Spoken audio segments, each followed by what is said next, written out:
오늘 설교가 용서하라.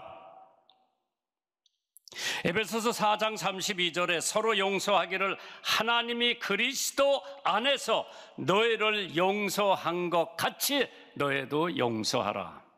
오늘 핵심이에요. 용서하라. 오늘 제 설교는 다 잊어버려도 이 용서에 대한 대표적인 예화는 여러분들 삶 속에서 절대 잃어버리지 않았으면 좋겠어요. 그게 뭐냐? 제가 미국에서 신학대학을 졸업 맞던 해 1958년 4월 25일 한국 출신 유학생이 살해되었다고 하는 기사예요. 저는 그걸 영어로 미국에서 유학할 때 읽어봤기 때문에 오늘 여러분들 앞에 말씀을 드립니다. 펜실베니아 주립대학 유니버시티 오브 펜실베니아에 다니던 오이노라고 하는 유학생이 당시 26살이죠. 부산에 살고 있는 부모님에게 편지 한 장을 써서 우체통에다 갖다 붙이고 돌아오는데 11명의 흑인 학생들, 티네이저한테 붙들려가지고 맥주병 깨트려가지고 찌르고 쇠사슬로 때리고 11명이 우리 유학생을 때려서 죽였어요. 이틀 후에 그 학생 11명이 다 체포가 됐습니다. 미국 언론은 난리가 났죠. 이 아이들은 35전에 한 사람씩 들어가는데 택깃을 사가지고 댄스홀에 들어가려고 그러기 때문에 그 돈을 마련하기 위해서 우리 한국 유학생 오이노라고 학생을 죽이고 그 주머니를 뒤져서 댄스홀에 들어간 거죠. 사건 발생 이틀 만에 범인 전원들이 붙잡혔습니다. 다음 날 아침 소식이 전 미국 신문에 퍼져나가기 시작했고 언론들은 대서특필하며 일제히 머리 기사로 다루었습니다. 당시 재판에 참석했던 대부분의 배심원들도 극형에 처해야 할 것을 주장했고 결국 11명 중에 3명이 살인 혐의로 유죄를 선고받는 예가 있었습니다. 필라델피아의 시장까지 참석한 오이노 씨의 장례식은 수많은 조문객들의 방문을 받았습니다. 그런데 필라델피아의 시장에게 편지 한 통이 한국에서 날라옵니다. 오이노 씨의 아버지 오기병 장로님께서 한국에서 보낸 편지인데 필라델피아 법정 내엔 진정서였습니다. 아들을 죽인 범인들에게 최대한 관대한 판결을 내려줄 것과 이들을 위해 가족들이 모금한 500불을 보내기로 했다는 내용이 담겨져 있는 탄원서였습니다. 들어보실까요? 하나님께서 우리의 슬픔을 승화시켜 기독교적 소망을 주신 것에 감사합니다. 이게 지금 아버지 오병기 장로님의 쓰신 탄원서입니다. 이노의 사망 소식을 들었을 때에 믿을 수가 없었고 큰 충격을 받고 비탄에 빠져 있었습니다. 하지만은 살인자들의 구원받지 못한 영혼과 인간성 마비로 대해서 또 슬프게 생각합니다. 우리는 어떻게든 살인자들의 영혼을 구하고 이들에게 생명을 불어넣을 수 있는 도구가 되기를 원합니다. 우리 가족은 가족회의를 열어 법이 허용하는 범위 안에서 가장 관대한 판결을 내려지도록 청원하기로 결정했습니다. 그들은 자신들이 저지른 범죄 행위가 희생자 본인과 그의 가족에게 어떠한 결과를 가져올지 몰랐을 겁니다. 교육적 빈곤이 살해의 직접적인 동기가 되었을 것이라고 생각합니다. 우리 가족은 이들의 석방된 뒤에 직업교육 및 사회 적응을 목적으로 쓸 수 있도록 기금을 적립하기로 했습니다. 이것은 죽임을 당한 이와 죽인 자들의 생명을 주는 일이며 우리를 기독교적 사랑과 친교 안에 연결되게 하는 길이라고 생각합니다. 우리는 다만 우리의 죄를 대신하여 죽으신 예수 그리스도로부터 받은 성령으로 우리의 소망을 밝혔을 뿐입니다. 하나님의 축복이 미국 국민들과 특히 우리의 피부치인 아들을 죽게 한 이들에게 함께 하시기를 기원합니다. 오기병 장로, 오윤호 씨 아버지의 탄원서입니다. 오 장로님의 편지로 미국 사회는 다시 한번 떠들썩했습니다. 당시 언론들은 아들을 죽인 원수를 향해 용서와 자비의 손을 내미는 오 씨의 부모를 주목했습니다. 그해 5월 2일자 신문에 Return good for evil, 악을 선으로 갚았다고 하는 오희노 가족의 기사가 실려 있었습니다. 당시 언론들은 미국에서 50불은 큰 돈이 아니지만은 한국에서 일용직 노동자의 하루 품삯이 미국 돈으로 따지면 35전밖에 안 될 정도인데 그걸 감안하면 오 씨 가족에게 적지 않은 돈이라며 오 씨의 가족이 보여준 용서에 대한 진정성을 높이 평가했습니다. 아버지 오기병 장로님과 어머니 한신현 권사님이 예수님의 사랑, 예수님의 흘린 피, 희생의 대가를 입은 오희노의 가족은 십자가의 위력을 체험했으며 십자가의 용서를 경험했기에 그러한 결단을 내릴 수가 있었던 것입니다. 죄로 죽을 수밖에 없었던 내가 예수님의 십자가의 사랑으로 말미암아 용서를 받았기에 우리도 남을 용서할 수 있게 되었다고 고백을 했습니다. 그리고 오희노 학생의 비석의 비문이 이렇게 기록되어 있었습니다. To turn sorrow into Christian purpose. 슬픔을 기독교적 소망으로. 오희노 씨의 묘비의 글입니다. 자신의 아들을 죽인 범인들을 위해 선처를 호소한 오 장로님 부부님이 보낸 편지에 나오는 내용이었습니다. 서로 용서하기를 하나님이 그리스도 안에서 너희를 용서하심과 같이 하라고 했습니다. 자기가 받은 마음의 상처는 용서라고 하는 약으로 말미암아 치료를 할 수 있다고 했습니다. 영어로 용서라고 하는 것은 forgive. 웹스터 사전에 나옵니다. 주장을 포기하는 거라고 했죠. To give up claim 이라고 해석하고 있습니다. 내가 마땅히 비난하고 정죄하고 요구할 것을 포기하는 것을 용서라고 했습니다. 하나님께서 만세전에 여러분들과 저에게 용서하라고 한 하나님의 말씀, 우리가 한 번 정도는 생각하고 넘어감이 좋지 않을까. 누가복음 11장 4절에 우리가 우리에게 죄진 모든 사람을 용서하오니 우리 죄도 사하여 주옵시고 우리를 시험에 들지 말게 하옵소서. 하나님께 제자들이 부탁한 말씀이죠. 오늘 첫 번째 주제로 주님이 우리를 용서하심과 같이 우리도 서로 용서해야 한다고 하는 말씀입니다. 에베소서 4장 32절에 서로 인자하게 하며 불쌍히 여기며 서로 용서하기를 하나님이 그리스도 안에서 너희를 용서하심과 같이 하라고 했습니다. 성서에 가장 용서의 대표적인 성경이 있다면 그것은 빌레몬서라고 하겠습니다. 25절밖에 안 되는 한 장 빌레몬서. 그 당시에 노예 제도가 있었을 겁니다. 오네스모라고 하는 사람은 노예였습니다.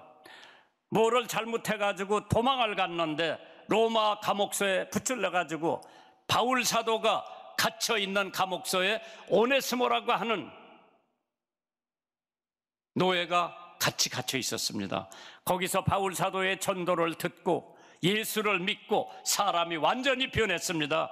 그래서 바울 사도가 오네스모의 주인 빌레몬이라고 하는 사람에게 쓴 편지가 빌레몬서 25절이에요. 오늘 집에 가서 한번 읽어보세요.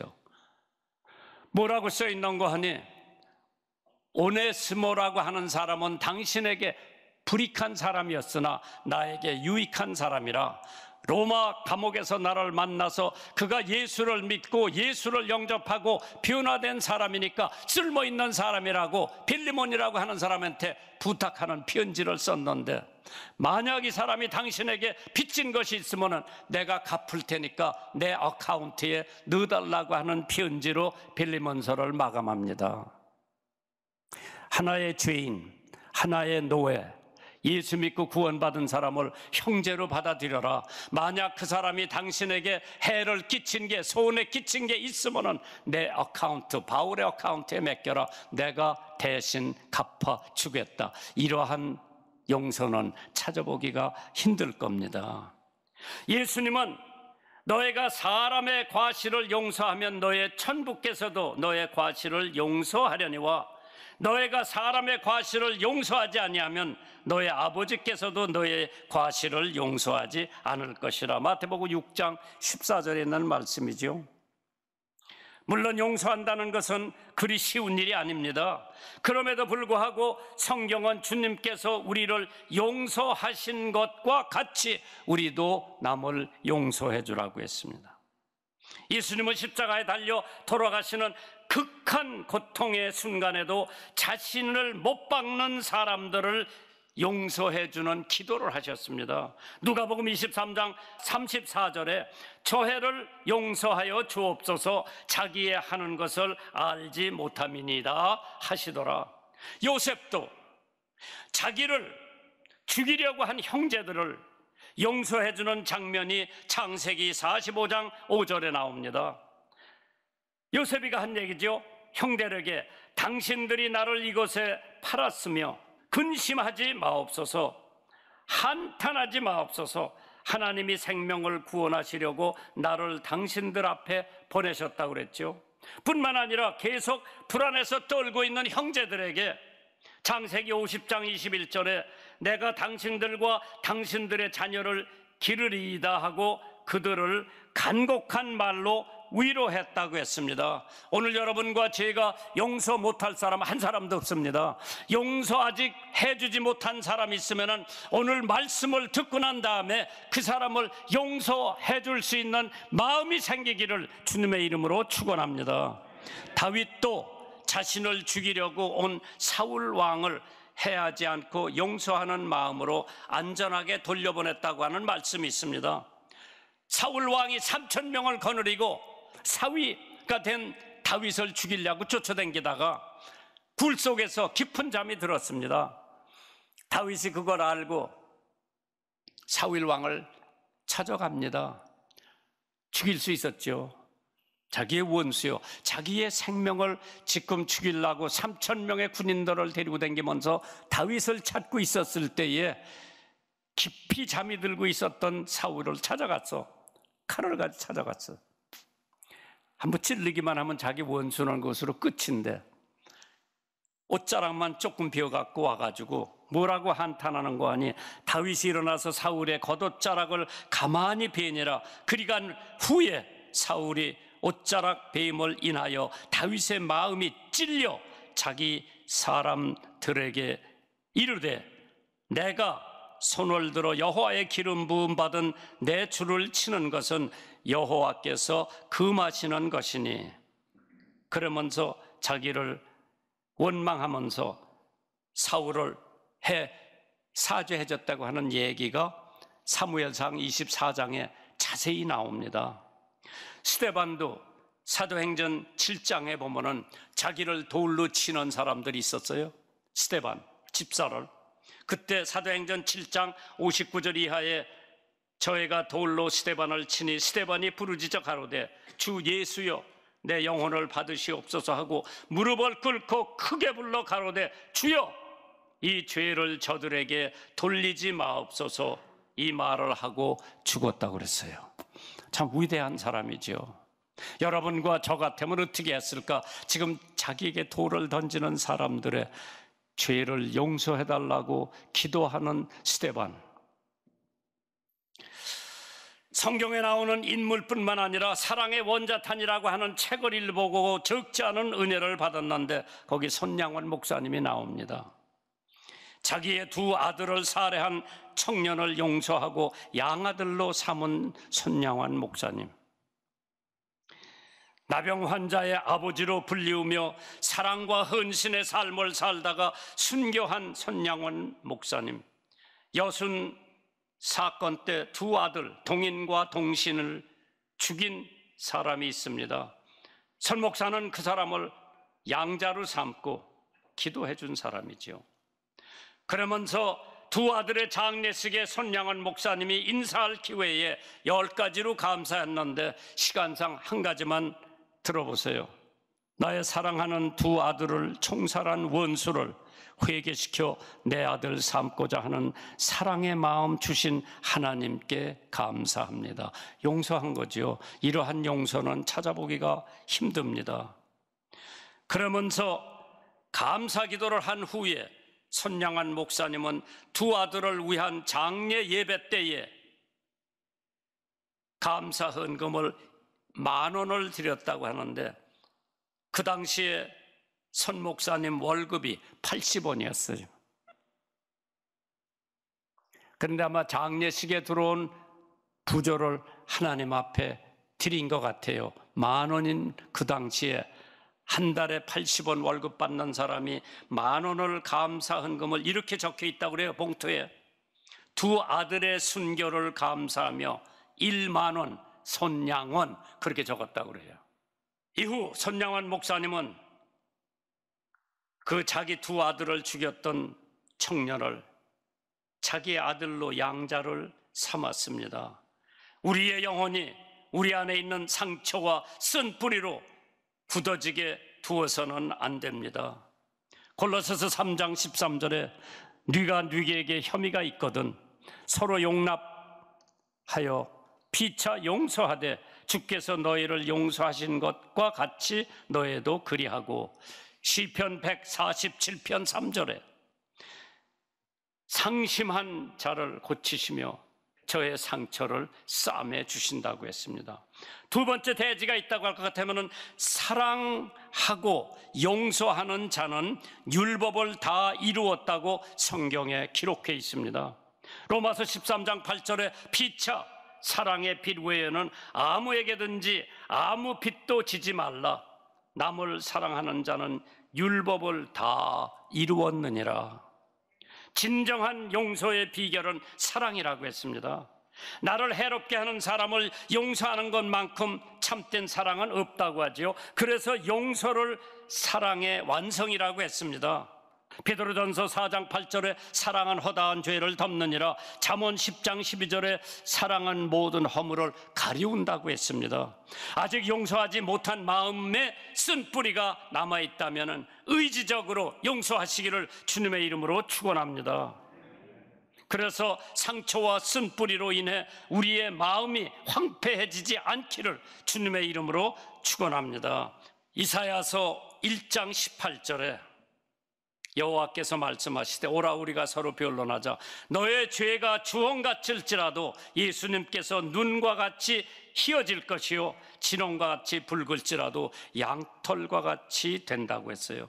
누가복음 6장 37절에 비판하지 말라 그리하면 너희가 비판을 받지 아니할 것이요 정죄하지 말라 그리하면 너희가 정죄를 받지 않을 것이요 용서하라 그리하면 너희가 용서를 받을 거라고 그랬어요.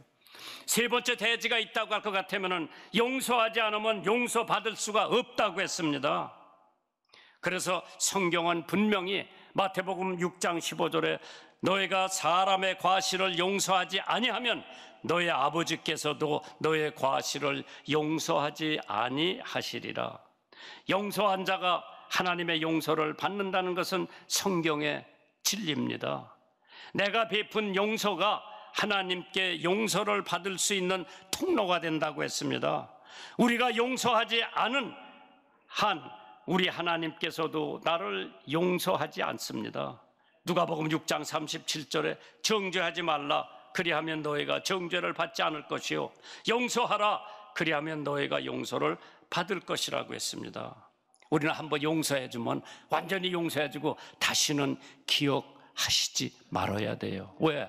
하나님이 우리 죄를 한번 용서해 주시면 다시는 기억하시지 않나요? 그러고 동이 서에서 먼 것처럼 우리의 죄가를 그렇게 멀리 해주신다고 그랬어. 동과 서는 절대 합치지 않아요. 떨어져 있어. 하나님이 용서해 주신 나의 죄, 하나님이 다시는 기억하시지 못하도록 동이 서에서 먼 것처럼 우리 죄가가 그렇게 멀리가 있는 거예요. 그래서 용서받은 죄 가지고 고민하지 마세요. 하나님은 다시는 기억하시지 않을 거예요. 용서의 문이 열릴 때 축복의 문도 열립니다. 누가 잘못했다고 미워하지만은 사실 그 사람이 잘못보다 더 큰 잘못은 용서하지 않는 사람들의 잘못입니다. 마가복음 11장 25절에 서서 기도할 때 아무에게나 혐의가 있거든 용서하라. 그리하여야 하늘에 계신 너의 아버지도 너의 허물을 용서하여 주시리라. 용서하는 것이 자기의 영광이라고 그랬죠. 또한 성경은 지속적으로 계속해서 용서하라고 말씀하십니다. 누가복음 17장 3절 이하에 보면 너희는 스스로 조심하라. 만일 네 형제가 죄를 범하거든 경계하고 회개하거든 용서하라. 만일 하루 7번씩이라도 네게 죄를 얻고 7번 네게 와서 내가 회개하노라 하거든 너희는 용서해 주라 그랬어요. 7번. 왜 7번이라도 내게 돌아와 회개하거든 용서해 주라. 7번은 완전수요. 잊어버리라는 거예요. 그래서 용서를 해주려면 완전히 해줘라. 네 형제가 용서해달라고 7번을 빌어도 7번 용서해주라고 그랬어요. 완전히 용서해주라고 그랬어. 다시는 기억하시지 말라고 그랬어요. 두 사람이 친구요, 친한 친구요. 사막을 가다가 서로 다투기 시작하다가 A라고 하는 친구가 B라고 하는 친구 귀싸대기를 때렸어. 기분이 안 좋죠. 그래서 그 사람이 지금 걸어가는 데는 모래밭이요. 모래 사막이에요. 사막에다가 뭐라고 쓴 거니? 오늘 내 친한 친구가 따귀를 때렸다. 그걸 써놨어.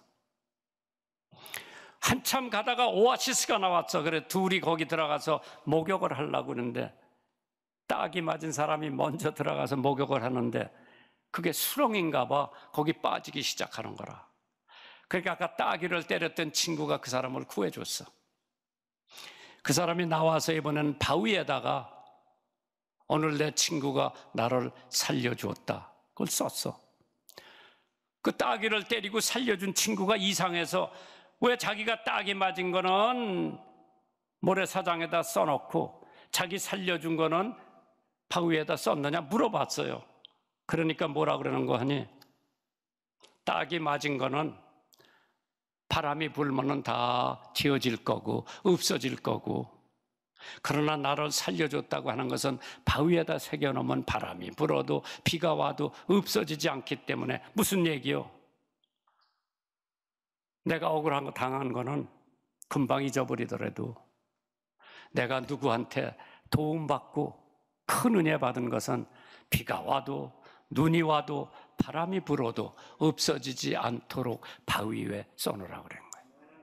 근데 우리는 정반대요. 내가 베푼 은혜는 오래오래 생각하고 다른 사람한테 받은 은혜는 금방 잊어버리는 거예요. 기억하세요. 용서 잊지 말고 여러분들이 준비하신 헌금 하나님 앞에 봉헌하시고